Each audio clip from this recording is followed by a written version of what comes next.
He did not fail to confess, but confessed freely, "I am not the Messiah."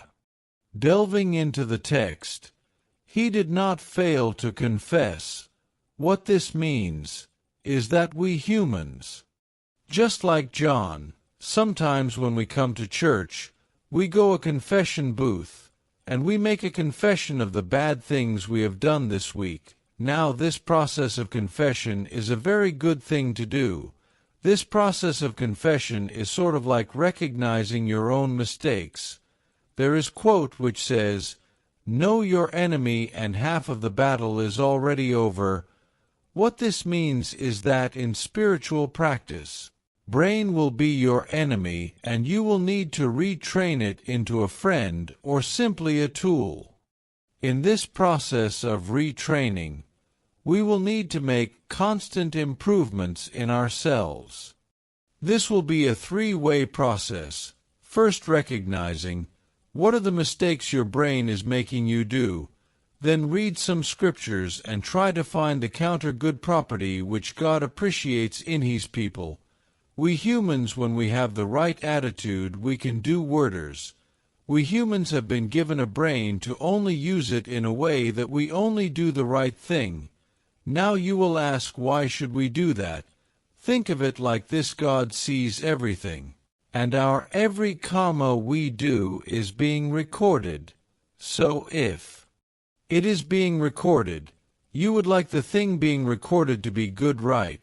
Because not only will this prove we are good human being, it will also lead to good karma, which will in turn lead you to have satisfied good life in this world too.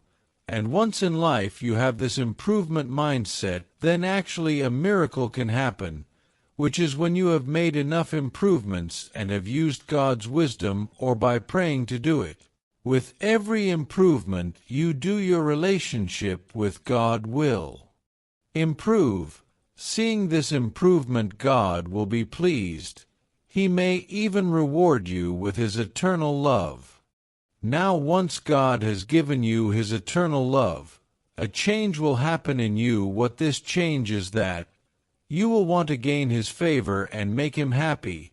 And in order to gain His favor, you will be ready to do anything and everything that your beloved God would want you to do. Now it is from this moment on you will become His chosen children of God. Now coming back to three-way process of recognizing, discerning, right attitude, and then to face every hardship with the attitude of never giving up. All bad habits that we have can be solved. Now some points to remember in this improvement process. It will take time, so be patient. And we humans are habitual creatures, so we are allowed to fall. Don't ever feel guilty over a mistake. Instead, ask God to give me more strength, so that I do not make the same mistake twice. Do not make pledges or promises that you cannot keep. They will, when broken, will shatter your heart. And do not ask for forgiveness for every mistake you do. As we are humans, we will still do these mistakes the very same day we reach home. Think of it like this: you have kids and they did a mistake and they said sorry. You will forgive them the first time, even second and third time.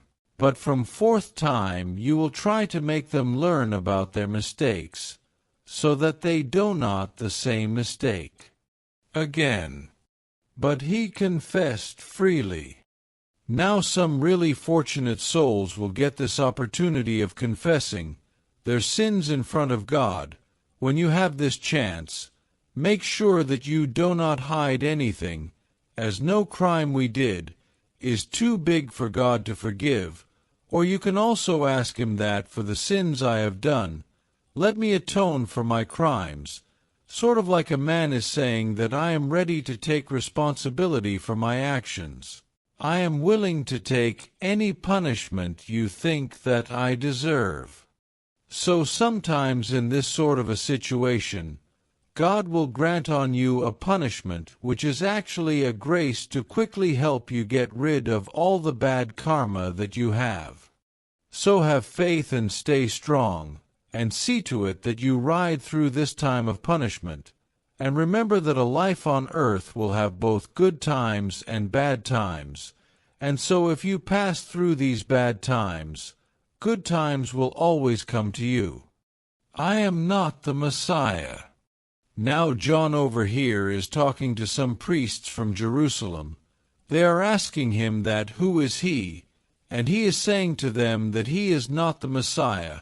What this means is that he may not be Jesus, but he knows of him, and when the time comes, and when he meets Jesus, he will become one of his most beloved disciples who is completely loyal to him.